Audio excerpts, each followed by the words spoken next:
साताऱ्यातल्या शाहूनगर भागामध्ये पुन्हा एका बिबट्याने बंगल्यात घुसून कुत्र्यांवर हल्ला केल्याची घटना घडली। बंगल्याच्या पायरीवर झोपलेल्या कुत्र्यावर बिबट्याने हल्ला केला। यानंतर घरातले लोक जागे झाल्याने बिबट्याने या ठिकाणावरून धूम ठोकली।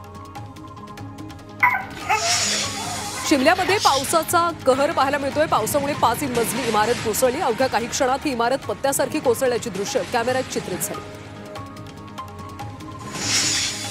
उत्तर प्रदेशच्या अनेक भागात जोरदार पाऊस होतोय, त्यामुळे अनेक ठिकाणी पाणी साचले। हापूर शहरामध्ये अतिवृष्टी झाल्याने रस्ते जलमय झाले। साचलेल्या पाण्यातून वाहन चालकांना गाड्या चालवाव्या लागतात। छत्रपती संभाजीनगरमध्ये 1 जुलै ते 5 जुलै दरम्यान पावसाची शक्यता वर्तवण्यात आली। यंदा मे महिन्यामध्ये मोठ्या प्रमाणात पाऊस पडला होता, त्यामुळे शेतकऱ्यांनी 50% पेरण्या केल्या होत्या। तर पावसानं दडी मारल्यामुळे आता पेरण्या धोक्यात आल्या। मात्र आता पावसाची शक्यता वर्तवल्याने शेतकऱ्यांना काहीसा दिलासा मिळाला। वाशिम जिल्ह्यामध्ये एका दिवसाच्या विश्रांतीनंतर पुन्हा एकदा पावसाने हजेरी लावली। पावसामुळे जनजीवनावर परिणाम झाला। गेल्या काही दिवसांपासून जिल्ह्यात सातत्याने पाऊस सुरू असल्यामुळे खरीप हंगामातली उरलेली पेरणी आता खोळंबली। शेतकऱ्यांना योग्य हवामानाची प्रतीक्षा असून पावसामुळे शेती कामात अडथळे येत आहेत। साताऱ्यातल्या उरमोडी धरण आता 72% भरले। उरमोडी धरणामध्ये पाण्याची आवक वाढल्यामुळे धरण प्रशासनाने धरणाच्या 4 वक्र दरवाजामधून पाण्याचा विसर्ग सुरू केला।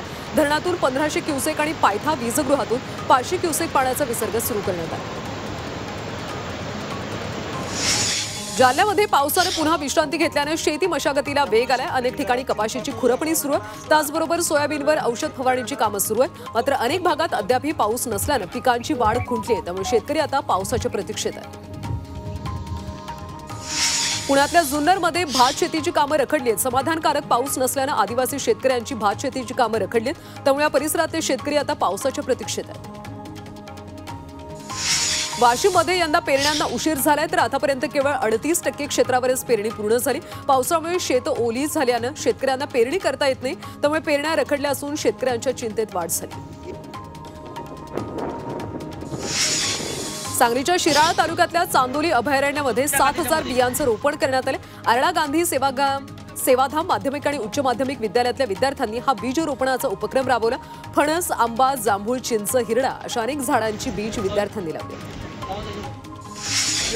नाशिकमध्ये पावसामुळे भाज्यांची आवक 70 ते 80% कमी झाली आहे, त्यामुळे बाजार समितीत किरकोळ बाजारातल्या भाज्यांच्या दरात वाढ झाली। मात्र भाज्यांच्या दरात वाढ झाल्याने सर्वसामान्यांना याचा फटका बसला।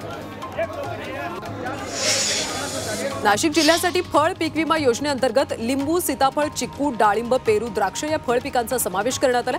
या योजनेमध्ये सहभागासाठी आज अखेरची मुदत देण्यात आली। मात्र जिल्ह्यातले 40% शेतकऱ्यांनी अद्याप सुद्धा विमा काढलेला नाहीये, त्यासाठी शेतकऱ्यांना या योजनेचा लाभ घेण्याचं आवाहन कृषी विभागाने केलं। नाशिकच्या चांदवडमधल्या कोथिंबिरीला परराज्यात मागणी येते। या कोथिंबिरीला 1700 ते 1800 रुपये शेकडा दर मिळतोय, त्यामुळे कोथिंबीर उत्पादक शेतकऱ्यांमध्ये आनंदाचं वातावरण आहे। पावसामुळे सर्व फळभाज्यांचे दर तेजीत असतानाच टोमॅटोच्या दरात मात्र घट झाली। पावसामुळे टोमॅटो खराब होण्याचं प्रमाण वाढलंय, त्यामुळे शेतकऱ्यांनी बाजारात मोठ्या प्रमाणावर टोमॅटो विक्रीला पाठवला। किरकोळ बाजारात 15 ते 30 रुपये किलो टोमॅटो विकला जातोय, तर घाऊक बाजारात 100 ते 180 रुपये 10 किलोला विकला जातो। अमरावतीतल्या मेळघाटावर धुक्याची चादर पसरली, तसंच पावसामुळे चिखलदऱ्याचं वातावरण आल्हाददायक झालं, त्यामुळे या ठिकाणी पर्यटकांची गर्दी होती। मात्र या धुक्यातून वाट काढताना वाहन चालकांना कसरत करावी लागते।